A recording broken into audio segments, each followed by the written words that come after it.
Gravar. Olá, pessoas, espero que vocês estejam bem, estejam aí nas suas casas, devidamente resguardados, se cuidando dentro desse contexto que a gente atravessa, que ainda é bastante difícil e requer bastante atenção de nossas partes. Bom, eu sou o professor Elias Feitosa, estou aqui tratando dos temas da nossa história, agora mais voltado aí para a história da antiguidade, e a gente vai continuar a mapear a antiguidade ocidental, tratando nessa segunda parte do mundo grego, né, da Hélade, falar da famosa polis de Atenas, né? Então, o nosso tema principal hoje é a polis de Atenas.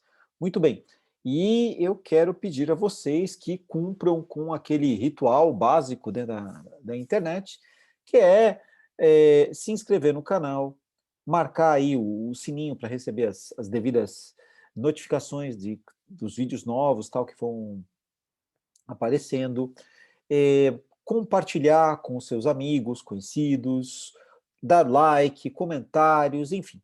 Então, estamos aí para interagir com vocês dentro daquilo que está dentro do nosso alcance, em fazer com que a história circule para mais gente, chegue a um número maior de pessoas dentro do que a gente chama aí desse espaço virtual chamado internet. Muito bem. Então, nosso ponto de partida é a Acrópole de Atenas. Então, nós vamos começar a tratar dessa situação. Bom, em primeiro lugar, eu quero trabalhar com vocês um conceito. Akros, em grego, é alto. Polis é cidade. Então, é a cidade alta. Bom, esta foto mostra o que seria o coração da Acrópole de Atenas, né, onde se encontrariam ali as principais construções. E aqui em destaque, que nós vamos falar com mais detidamente, está o Pártenon, o templo dedicado à deusa protetora da cidade, a deusa Atena, que nós vamos falar bastante também. Então, essa é uma imagem bastante conhecida, bastante famosa, presente em inúmeros livros didáticos aí que a gente usa ao longo da nossa formação escolar, dentro do universo do turismo também é bastante visível, né? Por exemplo, quando nós tivemos aí as recentes Olimpíadas, ali no início dos anos 2000, também Atenas teve um foco bastante importante. E agora a gente precisa voltar para o processo de organização da polis de Atenas. Então, quem fundou essa polis foram os jônios. E os jônios deixaram aí uma marca bastante importante na sua organização, né? Vamos trabalhar com os detalhes. Atenas é uma cidade que ela é litorânea. Eu vou mostrar, eu separei um mapa para vocês, mas esse mapa está no final porque eu quero fazer uma amarração, preparando para falar de Esparta e dos contextos que virão ali junto às guerras que ora uniram, ora separaram Atenas e Esparta, né? Mas Atenas é uma cidade litorânea, ela está muito próxima ali do mar, tinha um porto específico que ficava um pouquinho mais ali distanciado na região da Ática, chamado Pireu, que era um porto bastante estratégico. E na região da Ática, nós vamos encontrar o quê? O plantio do trigo, centeio, cevada, plantio de oliveiras. Então, a oliveira, a extração aí da oliva, aquela que a gente chama de azeitona, e daí a produção do azeite.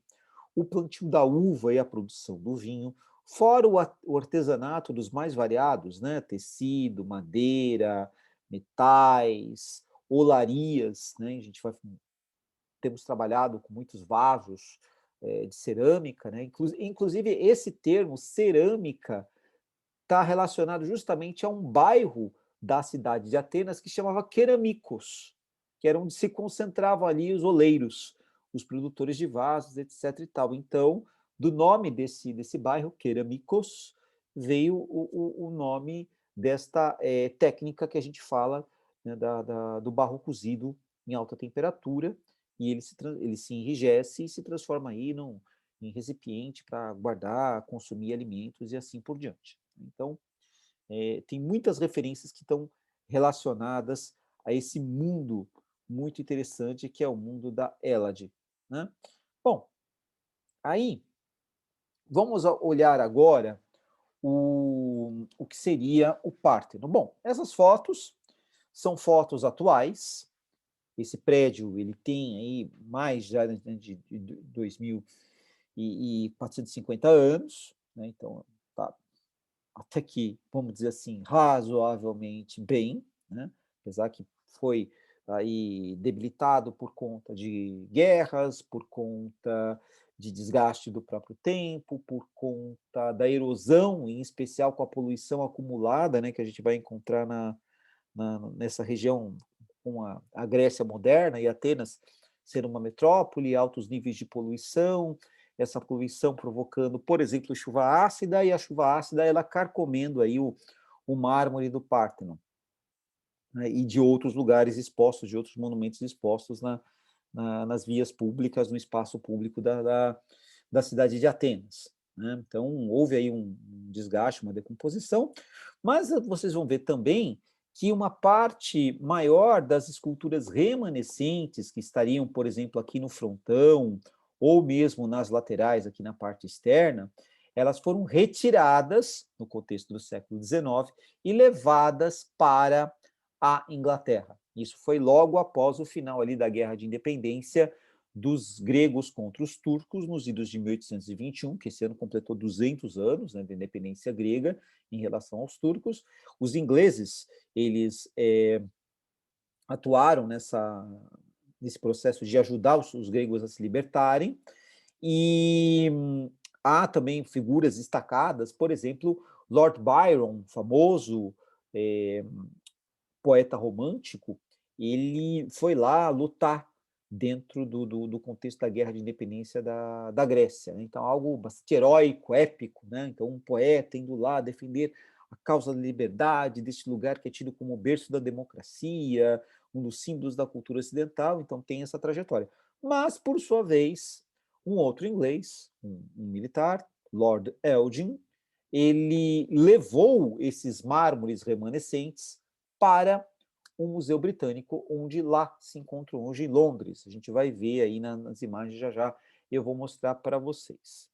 Então é o seguinte, por que o Parthenon ele estava localizado na Acrópole, no lugar mais alto? Era o lugar mais nobre.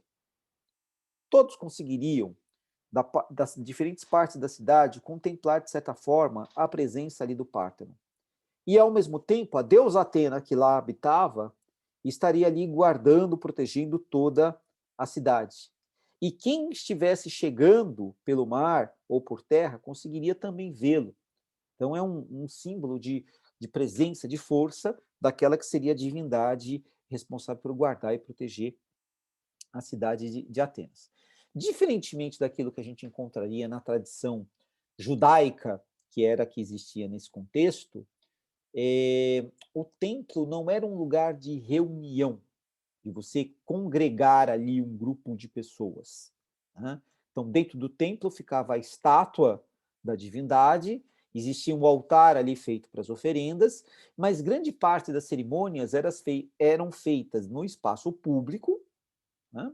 Ou também no espaço privado, né? Dentro das casas existia o culto doméstico dos deuses. Então, é uma forma de organização, né, de é, articulação, digamos assim, da religiosidade de uma maneira bem distinta se comparado com aquilo que a gente vai conhecer no judaísmo, à mesma época, ou posteriormente no cristianismo e no islamismo, entre outras culturas, para a gente mapear aí a questão do uso do templo. Então, o Pártenon, lembrar que essa palavra Pártenos, em grego, significa virgem, né? Então a Atena era uma deusa virgem, e ela tem uma série de atributos bastante interessantes, porque ela vai estar ligada à sabedoria, ela inclusive nasceu da cabeça de Zeus, né? Então a sabedoria, ela está ligada à guerra, mas não tem um deus Ares, que é o deus da guerra dos gregos? Sim, mas a prática militar também vai estar ligada a Atena. E também ela ensinou os gregos a usarem, né, a oliveira, que vai ser a sua árvore símbolo, árvore sagrada, da qual se produz ali a oliva e da oliva o azeite que era usado como alimento, o azeite que era usado como bálsamo, unguento, no tratamento de certas doenças e algumas interações medicamentosas, o azeite que era usado para iluminar, então é colocar na lâmpada, né, e ali iluminar os ambientes, então tinha essa forma de combustível também, e então embaixo das oliveiras as pessoas descansavam, repousavam, uma oliveira, se bem plantada e num terreno bom, com clima adequado, ela pode produzir por até 1000 anos e viver mais de 2000 anos. Então a oliveira era a árvore símbolo da deusa Atena. E nesse contexto, então, essa divindade ela estaria ali presente no templo, presente junto das oliveiras, presente junto da sabedoria, da manifestação da sabedoria, Sofia, né, que os gregos falavam, e acaba sendo uma das marcas, em certa medida, da própria ideia do que seria a polis de Atenas, né? Um lugar ligado à cultura, ligado aos saberes, às artes, né? Nós vamos mostrar um pouco disso aqui nessa aula. Muito bem. Quando nós falamos da tradição artística e intelectual grega, uma das questões que se sobressaem é essa questão da proporção áurea. Então é o seguinte, dentro do processo da construção daquilo que a gente vai chamar de um pensamento grego, nós vamos observar o quê? Vamos observar que eles identificaram um padrão que se repetia na natureza de diferentes maneiras e acabaram dando esse nome de proporção áurea, né? E essa proporção áurea, ela está representada aqui nesse esquema para vocês e projetada aqui junto ao Pártenon. Então, é algo que os gregos, identificaram ali manifesto na natureza e trouxeram para suas construções. Então, é o seguinte, aqui neste retângulo, né, então, nós temos aqui um retângulo, né, ele tem dois lados aqui iguais, esses aqui são de proporção menor. Então, se dividir a extensão deste retângulo aqui, esse segmento R, por este quadrado, que é o segmento S, a gente vai chegar no número áureo, que é 1,618. Φ. Está representado pela letra grega Φ. E se isso for feito mais uma vez, o retângulo R pelo S, retângulo R pelo S, isso vai chegando sempre a essa mesma razão. Então, e essa proporção áurea, ela foi aplicada aqui na organização do que seria o templo do Pártenon, na relação do espaço entre as suas colunas, na organização do corpo do edifício, e a gente encontra isso presente também no processo de observar o quê? Desenhos, pinturas, esculturas. Então, essa referência os gregos carregam para a arquitetura, para a escultura, para a pintura.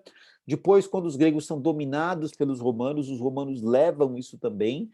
Então, no que a gente vai chamar de, mais tarde, de cultura greco-romana, nós vamos encontrar a manifestação dessa proporção áurea, né? Então, existe um olhar, uma sensibilidade do olhar em relação ao quê? À composição do espaço plástico, dos elementos materiais que compõem as pinturas, que compõem as esculturas, as construções, como a gente vê aqui, e isso vai agregando o quê? Equilíbrio, perfeição, na visão grega, beleza, e marca aquilo que a gente vai chamar de uma cultura clássica, inicialmente grega, depois cultura clássica greco-romana, depois, mais tarde, essa cultura greco-romana ela passa a ser reinterpretada pelo Renascimento, que vai levar a isso também. A gente vai encontrar a questão da proporção áurea dentro dos trabalhos dos mais variados artistas do Renascimento. Leonardo da Vinci, Rafael Sanzio, Botticelli, Michelangelo, Bronzino, entre tantos. Tá? Piero della Francesca. Então, são vários nomes aí que vão usar da proporção áurea para construir o seu espaço imagético, pictórico, escultório, arquitetônico, e com isso manter, digamos assim, esta relação com o belo, essa interpretação estética. Né? Então, a estesis é uma palavra grega, ela dá origem a essa palavra que a gente usa, estética, que é reflexão sobre o belo, né, sobre os conceitos de beleza, a visão de beleza que foi sendo desenvolvida aí ao longo da história. Muito bem.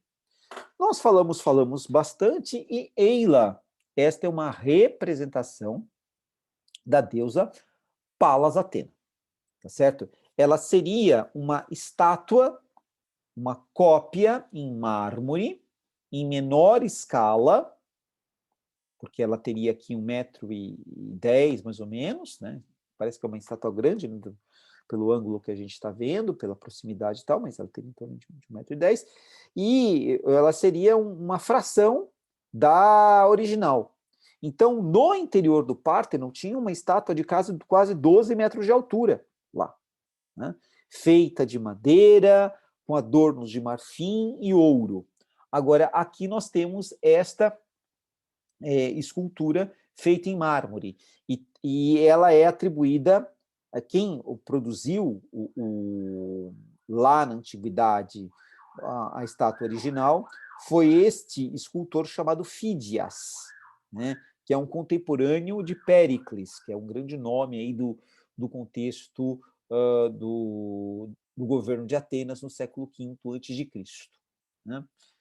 Então, ela aparece trazendo vestida para a guerra, né? Então, ela tem aqui, a gente vai ver, eu vou mostrar com detalhes, né? Mas no primeiro momento a gente tem aqui o elmo, né? O capacete, ela porta aqui o escudo de proteção, ela tem aqui em suas mãos uma representação de uma outra divindade, que está faltando aqui a cabeça, que é a Nike, aquela que a gente vai conhecer pelo nome latino de Victoria, né? Então, a deusa da vitória, né? A deusa do triunfo, está ali acompanhando ela.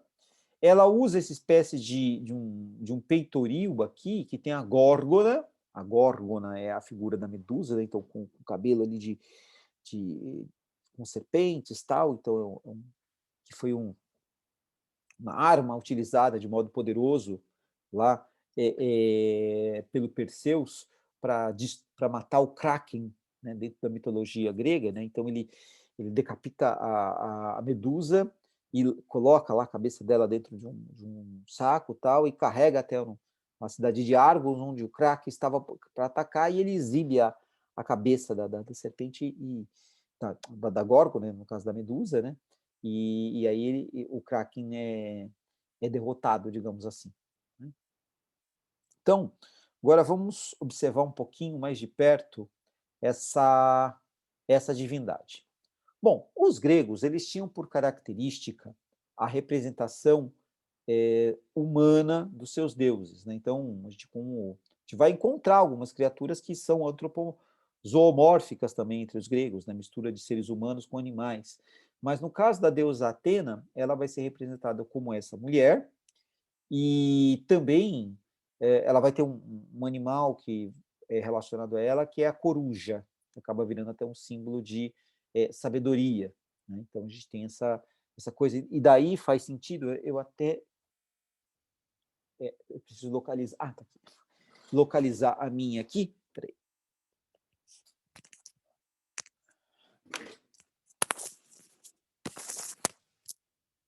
A gente que é professor, tal, muitas das vezes, por conta, né, do Dia dos Professores, acaba ganhando de presente, né, dos estudantes, que no caso ganhei da minha sobrinha mais nova, a coruja. Né? Então, a coruja vai se tornar o símbolo do magistério do professor por conta do quê? Por conta dessa relação com a deusa Atena, por conta de ser um símbolo ligado aí à sabedoria. Mas, além dessa questão da coruja, que vai ter ser um atributo ligado a ela, a gente, quando observa aqui, por exemplo, nesse elmo, nesse capacete, ele aparece com um triplo ornamento. Então, aqui de um lado e de outro, aparece o Pégasus. Pégasus foi justamente o cavalo alado que favoreceu lá o Perseus, né, chegar onde ele precisava chegar para enfrentar o Kraken. Aqui ao centro está a figura da esfinge, a famosa esfinge lá que aparece na peça falando sobre Édipo, né, que tinha lá o enigma, decifra-me ou devoro-te. Então, a esfinge está ali representada. E aqui, como eu falei para vocês, a górgona, né, que seria uma medusa, e as serpentes, né, estão aqui presentes, próximos da tenda. Esse aqui é o cabelo dela que está descendo aqui pelo pescoço, né, pelo colo, vamos dizer assim, e o semblante dela, né, um semblante sereno, tranquilo e tal. A deusa da vitória, ela é sempre mostrada como uma mulher alada, porque a vitória, ora, ela está aqui, mas ela pode ir para a mão de outro, e assim sucessivamente. Né? Agora, chama a nossa atenção essa imagem, que assim, como eu coloquei aqui na legenda para vocês, ó, ela está datada, é uma cópia em mármore, em menor escala, do século II depois de Cristo. Né? O original, lá de quase 12 metros, era do século V antes de Cristo. Mas o que a gente observa aqui é o equilíbrio das formas, é a leveza, é a perfeição, a imitação da natureza. Então, o semblante dela, a aparência dela é uma aparência muito próxima ao dos seres humanos. A gente vê também essa questão da mimesis, né, da imitação. Então, olha a riqueza desse planejamento aqui das dobras da túnica dela, ou mesmo aqui dos cachos do cabelo, o formato da boca, o nariz. Então, há um domínio do que seria a forma humana, né, os elementos anatômicos, e a reprodução com imensa precisão, com uma grande riqueza de detalhes para construir esta representação. Claro que a gente, enfim, Deus Atena é algo que era da crença deles lá no passado distante. A gente tem inúmeras representações, né? Então, não há uma Deus em si, mas isso traz aqui para a gente uma visão bastante particular. Eu vou mostrar outras imagens também, que vocês vão ver que existe aí um certo conjunto de elementos comuns que são representados, mas também tem algumas variações. Né? Então, hoje, esta estátua ela se encontra lá no Museu Arqueológico Nacional de Atenas, na Grécia. Né? Agora, a estátua de 12 metros, essa desapareceu, acabou sendo destruída. Em especial, a gente vai encontrar isso acontecendo dentro do mundo clássico por conta do quê? Bom, no final ali do século IV da era cristã, o Império Romano se converteu ao cristianismo, o cristianismo se tornou a sua religião oficial a partir do Édito de Tessalônica, assinado pelo imperador Teodósio, em 391 da era cristã, e acontece um processo de aculturação dentro do Império Romano. Então, muitos templos, lugares de culto que eram dedicados a deuses e deusas, ou eles foram aterrados, ou eles foram ressignificados, ou acabaram mesmo sendo destruídos assim. Né? O próprio Párthenon, ele se transformou num templo dedicado a uma outra virgem, a Virgo Maria. Ou, como eles vão chamar lá em grego, Panaiá, toda santa, né? Que é como eles tratam a Virgem Maria. Então, vários lugares do mundo grego isso aconteceu, do mundo romano isso aconteceu, e aí esses templos, estátuas, os referenciais, eles são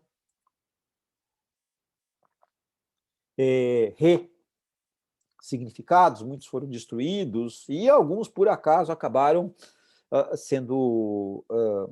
sobreviveram, né? Fora aquelas circunstâncias que também de destruição, como que eu citei, né, a questão do desgaste do próprio tempo, a erosão, terremotos, guerras e assim vai. Bom, aqui já no Museu do Louvre, isso aqui numa das minhas andanças pelo Museu do Louvre, a gente tem uma outra representação da deusa Atena. Chama a atenção de vocês aqui, ela está com a mão assim, não é por acaso, ela tinha aqui uma lança metálica, muito provavelmente, que ela seguraria, né? Então ela está aqui, mas reparem, olha só, a túnica, né, o planejamento, ó, a górgona que nós vimos aqui. O elmo é um pouco diferente, né? É um elmo mais ou menos convencional que a gente vai encontrar do hoplita. Quem é o hoplita? O hoplita é o soldado lá do mundo grego, né? Então ela está usando aqui um elmo de hoplita, e ela tem todo essa túnica, os vestimentos com as dobras, uma sutileza muito grande, e aqui a gente vê uma postura assim tensa, né, firme, né, altiva, tá, daquela que é a deusa ligada à sabedoria, ao cultivo, né, da oliveira e da videira, né, e, por sua vez, também das práticas militares. Talvez, muito provavelmente, aqui ela segurasse alguma coisa que remetesse, como a gente viu lá, a Nike, né, a deusa da vitória, mas não dá para a gente saber. E ela é chamada de Atena de Veletri. Veletri é uma cidade da região do Lácio, ali no centro da Península Itálica, onde essa estátua foi encontrada no século XVIII, praticamente intacta, vamos dizer assim. Então, é um importante referencial que está lá no Museu do Louvre, em Paris. Bom, agora nós vamos sair de Paris e vamos em direção a Londres, né? Então, esta é a ala onde estão os mármores de Elgin. Então, com o Lord Elgin, levou esses mármores depois ali da vitória dos gregos sobre os turcos em 1821, e eles se encontram aqui em exposição. Então, isso aqui é um grande hall, né, um grande, né, espaço, eu diria para vocês assim, mais ou menos, talvez de uns 50, 60 metros aqui de comprimento, e aqui de um lado e de outro desse espaço, vocês encontram os relevos que foram tirados do Parthenon, né? Agora, a pergunta é a seguinte, por que eles tiraram, por que o Lord Elgin tirou? Bom, naquele contexto da guerra com os turcos, falava, mas espera aí, como é que os turcos entram nessa história? Bom, o Império Bizantino ele foi invadido pelos turcos e destruído pelos turcos. Quando? 1453. E englobou ali o que hoje é a Turquia, né, que era o coração do Império Bizantino, mas o Império Bizantino ele dominava também ali a Península Balcânica, onde está a Grécia, a Albânia, onde está ali a Macedônia, a Bulgária, a Romênia, tal. Então eles foram marchando e foram ocupando aquela região da Europa também.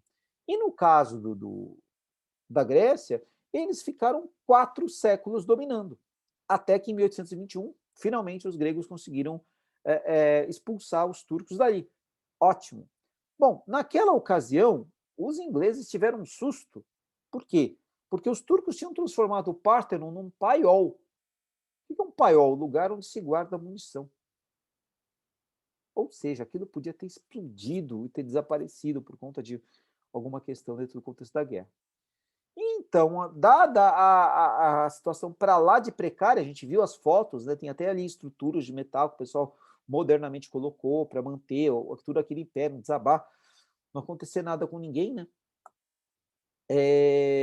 Então, o Lord Elgin, ele negociou ali com as autoridades gregas na época para levar os mármores remanescentes para Londres. digamos assim, eles estariam sob a guarda, né, do governo britânico, vamos dizer assim, do governo de Sua Majestade, né, na época. Bom, a gente está falando aqui, é o 1821, ainda não é a Rainha Vitória, que assume em 1837, né, mas a gente está falando do tio dela, né, que é o rei George IV, que estava ali reinando naquele contexto. Muito bem. Agora vamos ver mais de perto esses mármores. Está aqui. Então, legal, assim, foto também, minhas andanças aí pelos museus do mundo, né? Então, é legal que a gente tem aqui uma pessoa e como que o espaço expositivo ele foi construído, né? Colocaram essas pedras aqui aproximadamente no que seria a linha dos olhos aqui da pessoa, né? Uma pessoa tanto de estatura mediana ou mais alta, tal, né? Olharia aqui. Então, são esses fragmentos, as cenas estão aqui identificadas, então aqui a gente vê as legendas aqui falando, comentando sobre cada uma delas.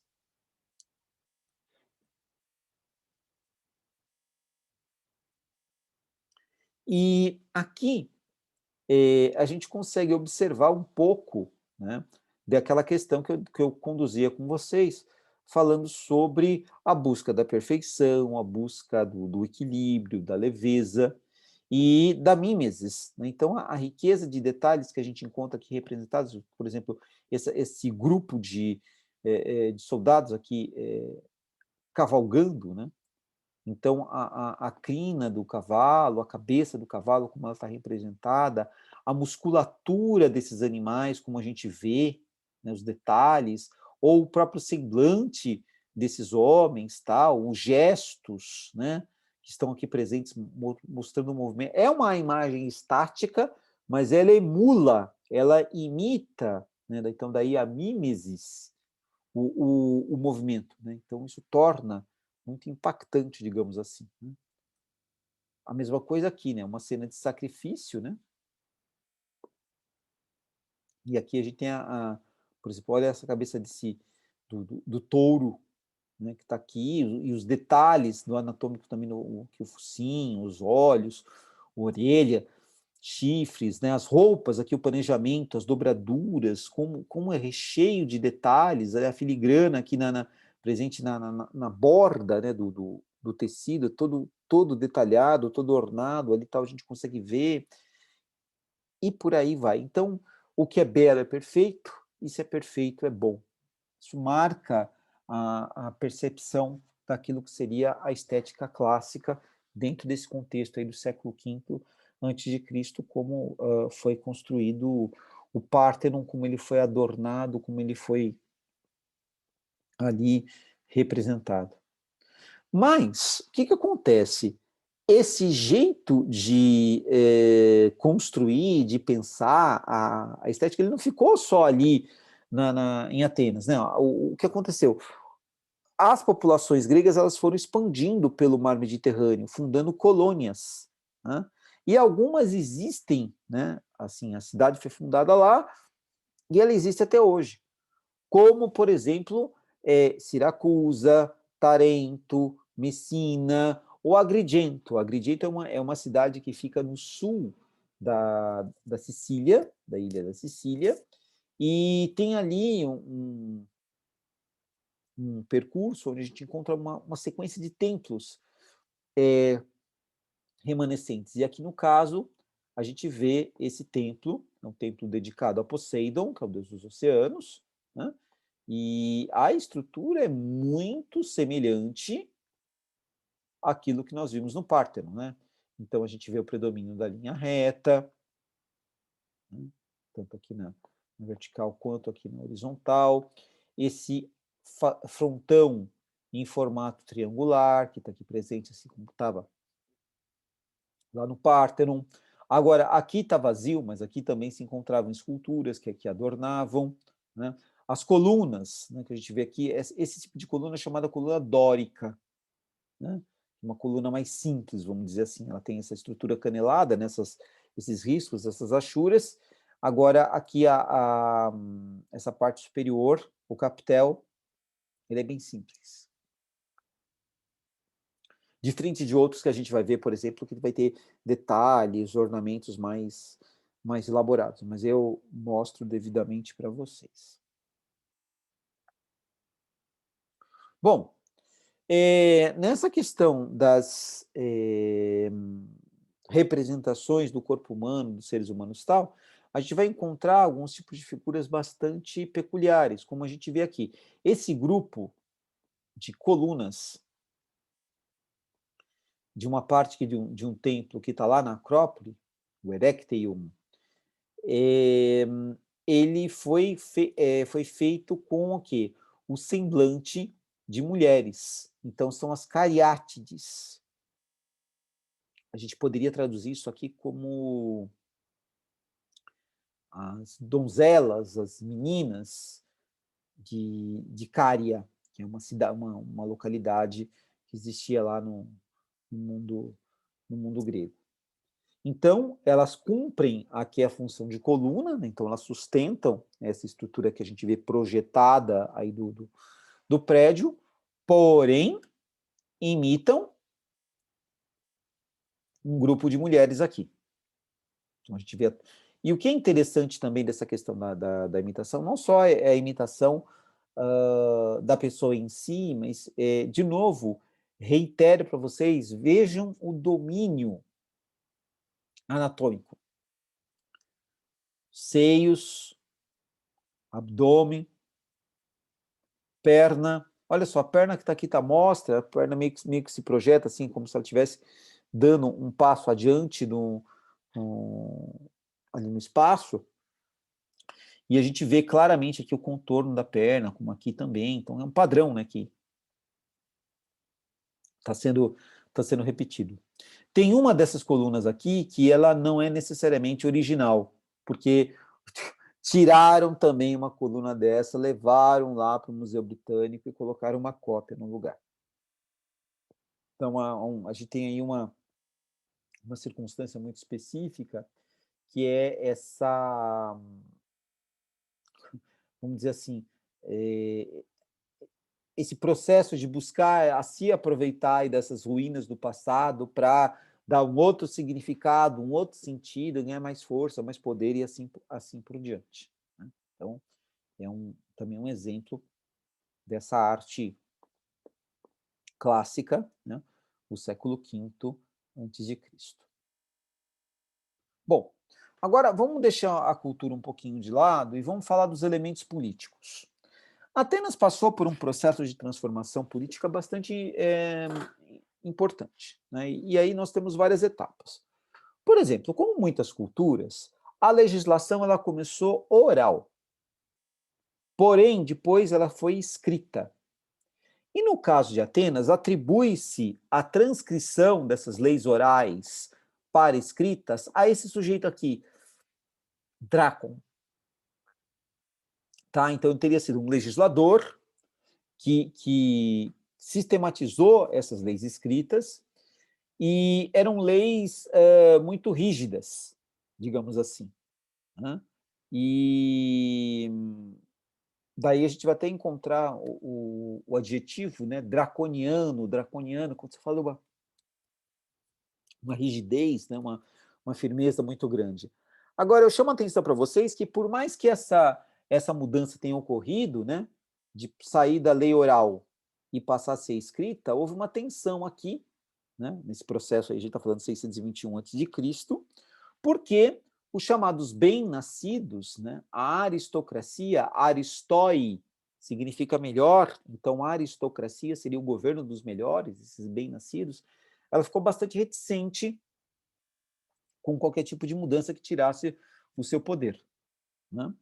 Então, a gente vai encontrar algumas outras mudanças um pouquinho mais para frente. E aí eu destaco um outro legislador que é Solon. Solon propôs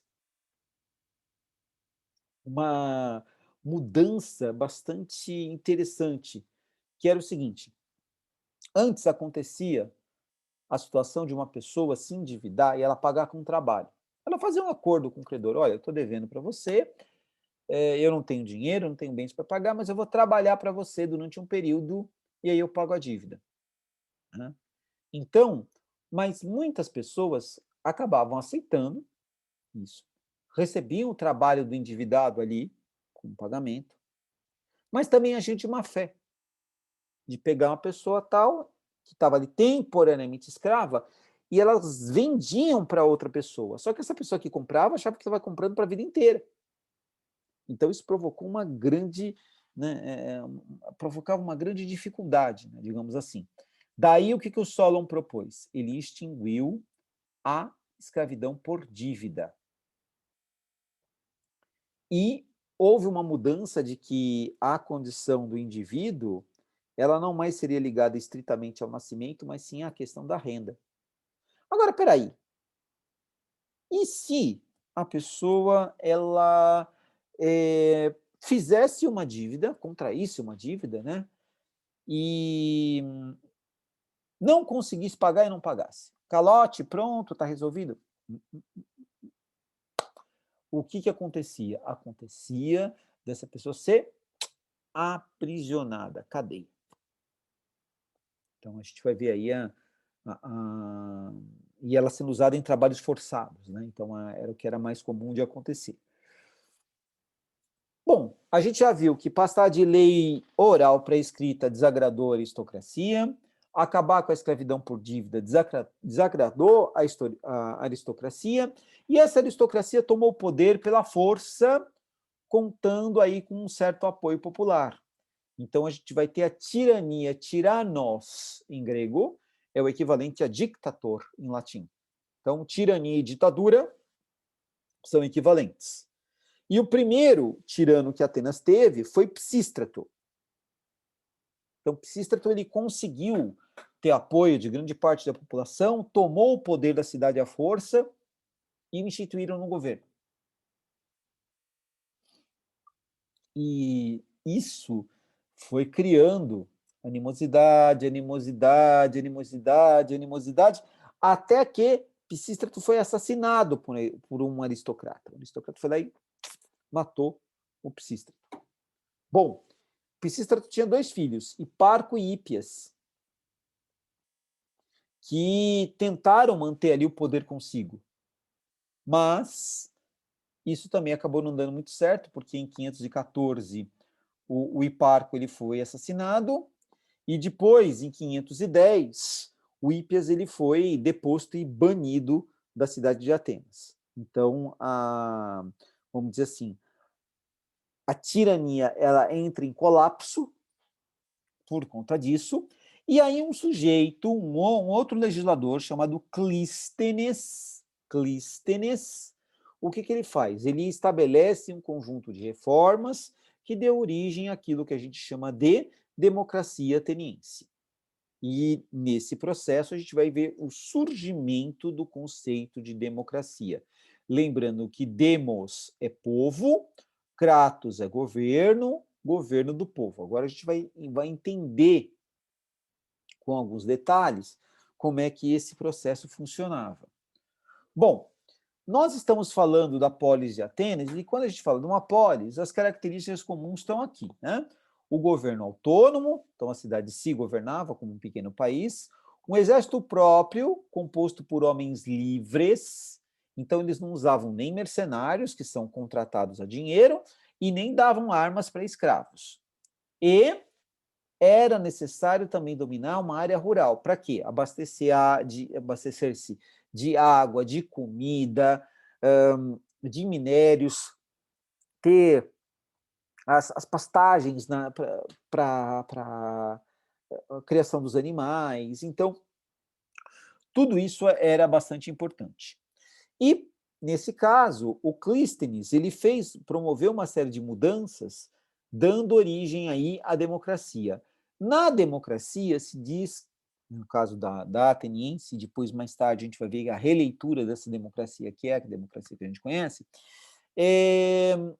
vai se dizer o seguinte, que todos são iguais perante a lei.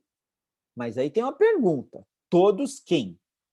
Todos os cidadãos. Mas aí vem uma segunda pergunta. Quem era o cidadão em Atenas?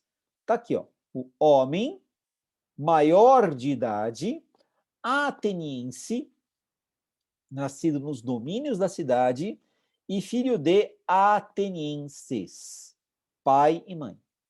Quanto que isso configurava do todo que morava em Atenas? 10%. Então, 10% de cidadãos, 10% de mulheres, são 20%. Está faltando 80% aí. Grosso modo, 40% de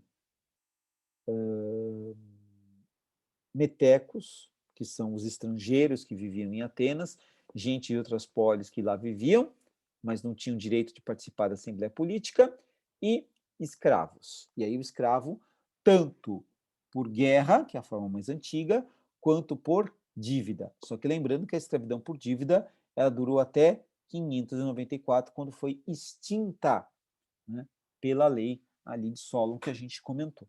Né? E aí, lembrem-se, o escravo ele é uma mercadoria, era um indivíduo que pertencia a outro. Então, ele podia ser vendido, comprado, trocado, alugado, leiloado, não importa. Ele poderia ter esse destino. Bom, eu trago aqui agora esse vaso que está lá nos museus do Vaticano, e ele mostra uma cena que seria ali uma pausa dos gregos dentro do contexto da Guerra de Troia. Né? Então, a Guerra de Troia, ela, segundo o poema, ela dura ali 10 anos. Só que assim, não vamos pensar 10 anos com guerra, confronto, conflito, cada um dos 365 dias do ano. Né? Então, não era isso que acontecia. E nesse caso aqui, eles estão se divertindo, jogando algum tipo de jogo ali, né? se divertindo. Mas reparem que, por exemplo, eles estão, né, aparece aqui, a gente tem o elmo, está aqui atrás, esse aqui está usando o elmo na cabeça, esse aqui não, está perto. Aqui as lanças estão à mão, né? Então, eles estão com a capa, né, essas caneleiras aqui de proteção, o elmo tal. Então, quer dizer, elas são soldados aí se divertindo num momento de pausa, de tranquilidade dentro do contexto da guerra. Né? Então, aqui é uma situação, digamos assim, até benevolente, né? Benigna com a guerra. Muito bem. Em contrapartida, lá na cidade, os homens foram lutar e as mulheres ficaram, né, na faina do trabalho doméstico. E aqui a gente vê esse processo acontecer. Então, essa aqui mulher sentada, a senhora, acompanhada aqui dessas outras mulheres que estão trazendo coisas, tal, trazendo objetos, seriam ali suas criadas ou escravas, digamos assim. Né? E também esse aqui está em Nápoles, na Itália.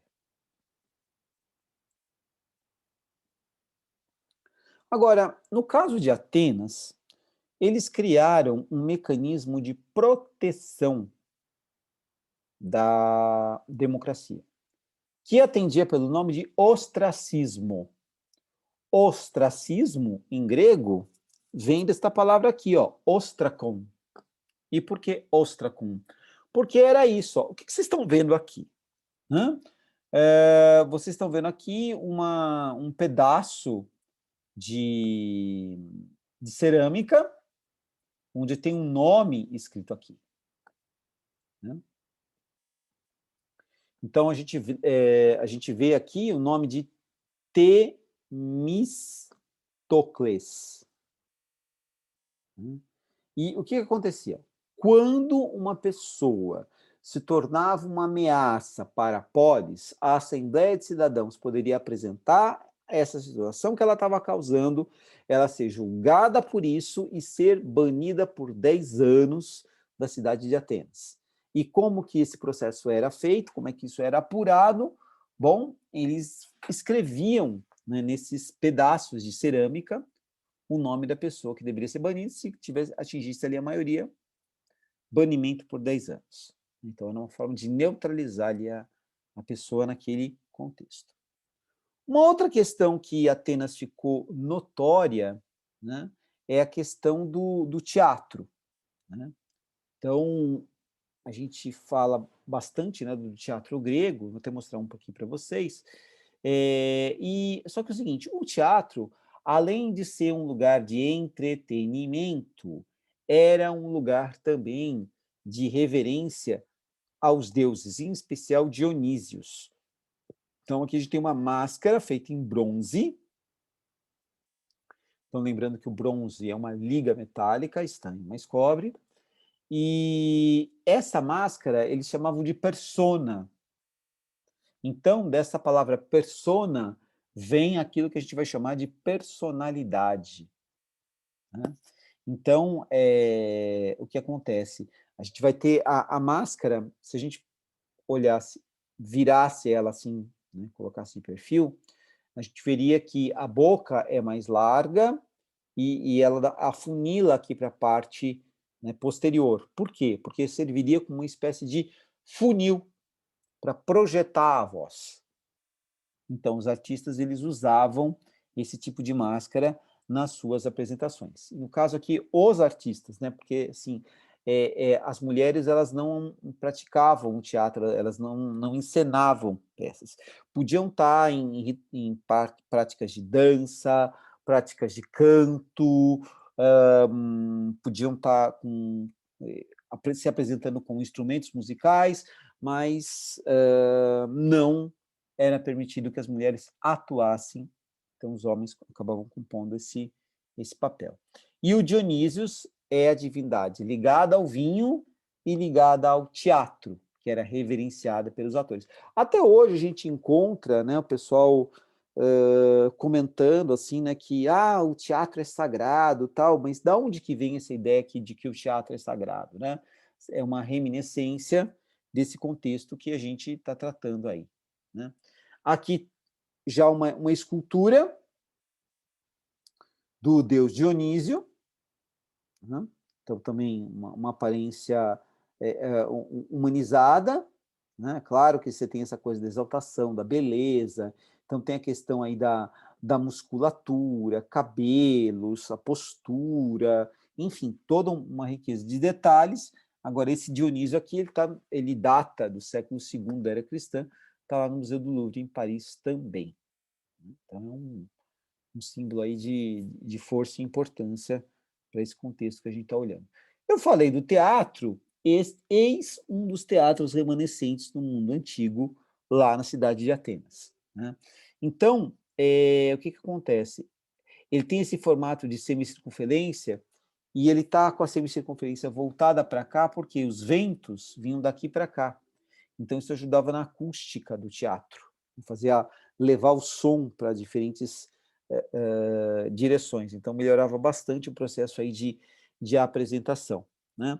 E aqui estaria acontecendo, só que no caso a gente vê essas cadeiras, tal, deve ter tido um concerto, algum tipo de atividade assim, né, musical, mas, de um modo geral, o que acontecia era, aqui estaria o espaço da peça, certo?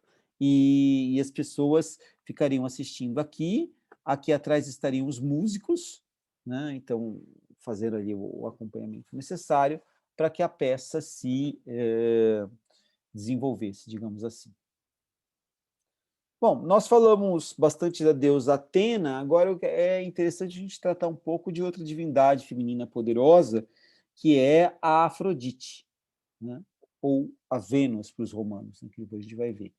E aqui também fotos minhas do Museu Britânico, né? Então, onde a gente vê essa coisa da representação do elemento masculino, do elemento feminino, e são, vamos dizer assim, corpos, né? Então, a gente vê, eu peguei aqui, é a mesma estátua, vista, claro, de ângulos diferentes, né? Onde a gente vê o domínio do detalhe, o domínio da proporção, da noção de movimento, do gestual.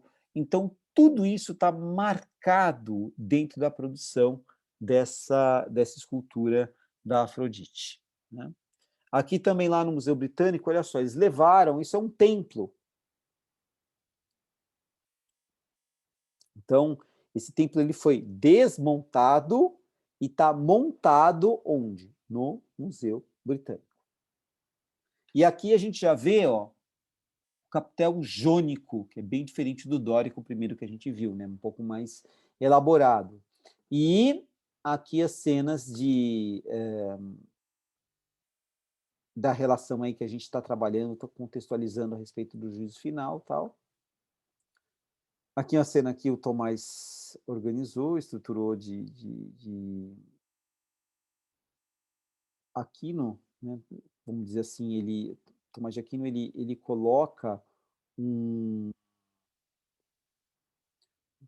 uma leitura interessante de pensar de como que o mundo clássico e essas divindades, elas foram sendo meio que descontextualizadas, desvalorizadas, né? Então, é claro, a filosofia medieval ela aponta, né, para essa perspectiva, né, mas a gente vê que tem aqui um Deus aqui sentado, outro Deus sentado, tal, mas acaba sendo desvalorizado, já que essas divindades vão ser associadas, né, a circunstâncias ligadas ao erro, ao pecado, ao desvirtuamento, né, se afastando daquilo que seriam as virtudes, daquilo que seria as referências primeiras da fé, né?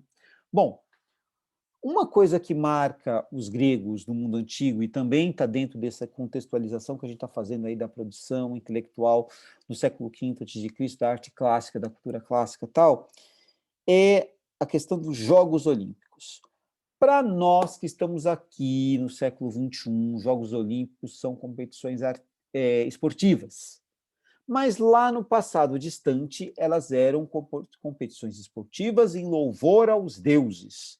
Então, a gente vai encontrar muitas dessas imagens, por exemplo, o discóbolo. O que é o discóbolo? O discóbolo, ele é o arremessador de disco. Então, hoje, quando a gente assiste uma competição de atletismo e tem lá o lançamento de disco, eles lançam o disco dessa mesma maneira. Então, da onde que eles pegaram a ideia para reproduzir as Olimpíadas lá do mundo antigo no mundo moderno? De imagens como essas.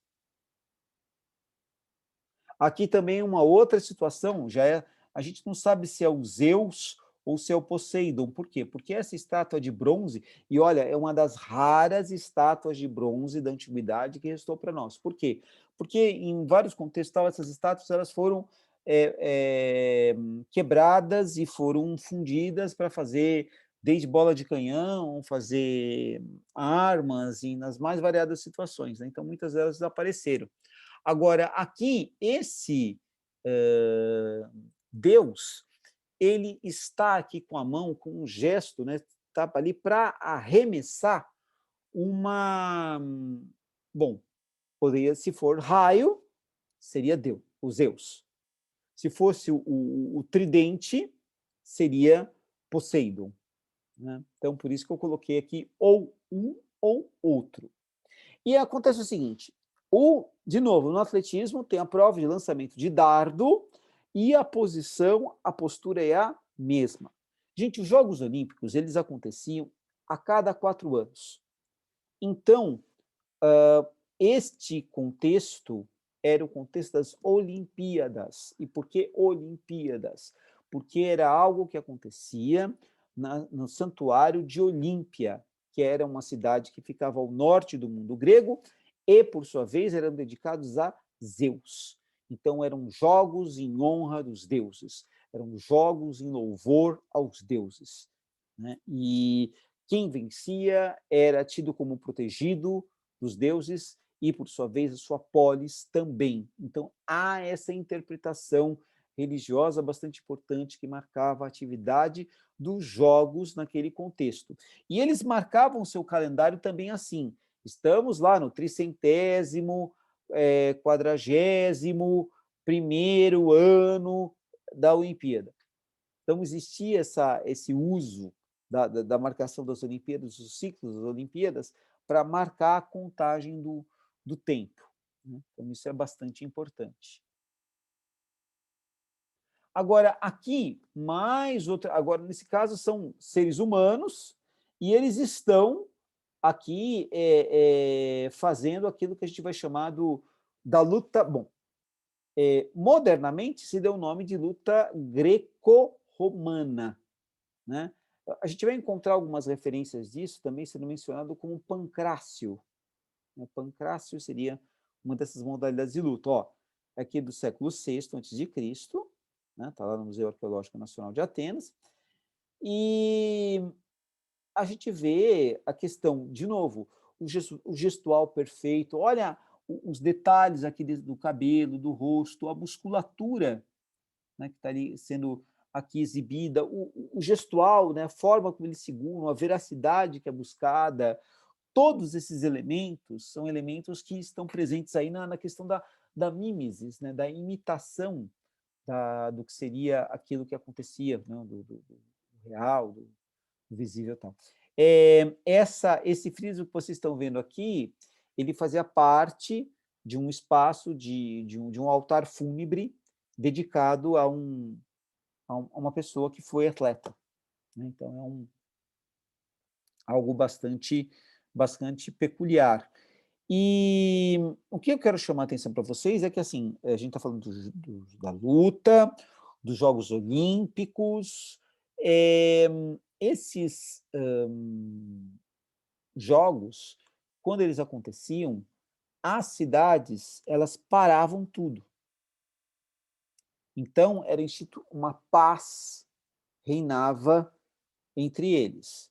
Agora, é claro, isso nunca foi quebrado? Sim, houve quebras, houve momentos de tensão, tal, mas, de modo geral, eles tinham que largar todas as adversidades para juntos fazerem o quê? Fazerem ali a competição e honrar os deuses. Então, é um ritual aí que é bastante interessante para a gente analisar, né? E, como eu disse para vocês, a vitória estava associada à proteção recebida pelas divindades, né? Isso é uma marca que teve uma importância muito grande dentro do mundo antigo, do mundo grego. Bom, então, o que a gente percebeu dentro dessa colocação aqui, e eu estou indo agora para a conclusão da nossa aula, é o seguinte: Atenas teve uma atividade agrícola pequena, mas comercial ela foi muito mais intensa, né? Atenas passou por um processo de transformação político muito variado, saindo, né, de uma oligarquia, chegando numa tirania e depois na democracia. Então, você tem esse longo percurso. A democracia ateniense estabelecendo que todos são iguais perante a lei, mas estão fora as mulheres, os estrangeiros e os escravos. Agora, dentro daquele pequeno grupo de indivíduos que são homens atenienses, nascidos em Atenas, filhos de mãe e pai ateniense, eles são iguais perante a lei. Não importa que um lá é muito rico e o outro lá não é miserável. Se ambos atenderem essas condições de ser homem, maior de idade, ateniense e filho de atenienses, eles se igualavam, né? Bom, o que a gente vai observar dentro do mundo grego aqui para concluir essa nossa aula é o seguinte, ó. Então, Atenas está aqui, certo? O porto do Pireu está para cá. E o que acontece? Atenas criou uma grande rede de influência aqui, onde a gente vê essas zonas vermelhas, avermelhadas. Então, essa aqui é a grande zona de influência dos atenienses. E outras cidades, como vocês veem aqui, elas aparecem. E a gente vai ver, por exemplo, o nosso tema da próxima aula aqui, Esparta, na região da Lacônia, que ficava dentro de uma área maior chamada Lacedamônia, dentro da península, do sul da península do Peloponeso, né? Então, nosso próximo assunto, nossa próxima aula será aqui Esparta. Mas Esparta criou também a sua rede de influência. Então, a gente vai encontrar uma aqui crescendo, uma aqui se fortalecendo, tal, mas, num primeiro momento, elas tiveram que fazer o quê? Se unir para resistir a um inimigo comum, um invasor. Quem? Está aqui, ó, o Império Persa. O Império Persa vinha do leste para o oeste, dominou aqui toda a Ásia Ocidental, tal, e estava interessado em abocanhar justamente aqui essas áreas e assumir o controle do acesso aqui, por exemplo, do Mar Negro para o Mar Egeu, né?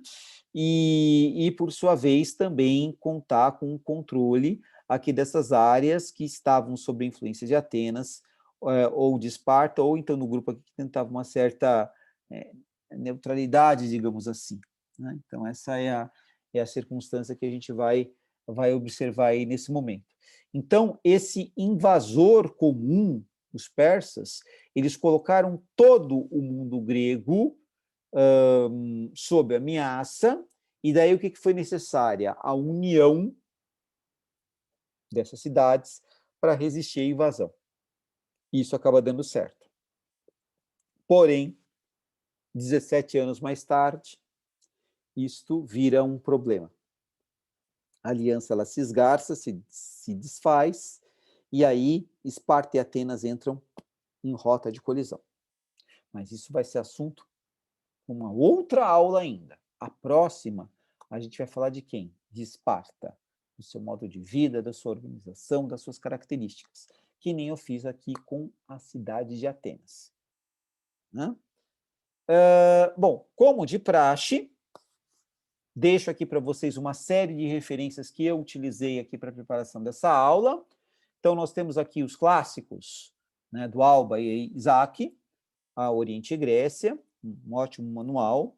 Joseph Campbell, toda a discussão mitológica, religiosa, é excelente para vocês fazerem a leitura. Para os estudos de natureza social, política, econômica, Ciro Flammarion Cardoso, A Cidade-Estado Antiga. Da historiografia inglesa, o Moses Finley, que vai falar aqui justamente dessa questão da escravidão antiga e ideologia moderna, vou fazer uma comparação bastante interessante. Aqui de uma professora da Universidade de São Paulo, que ela está vinculada ao MAI, né, o Museu de Arqueologia e Etnologia, então a Maria Beatriz Florenzano, ela tem aqui 2 livros que são voltados aí para vocês, estudantes, né? Nascer, Viver e Morrer na Grécia Antiga e o Mundo Antigo, Economia e Sociedade, ótimas referências que vocês conseguem encontrar aí para ler e comprar. Pedro Paulo Funari, professor da Unicamp, né, professor de História Antiga da Unicamp, falando aqui de Grécia e Roma.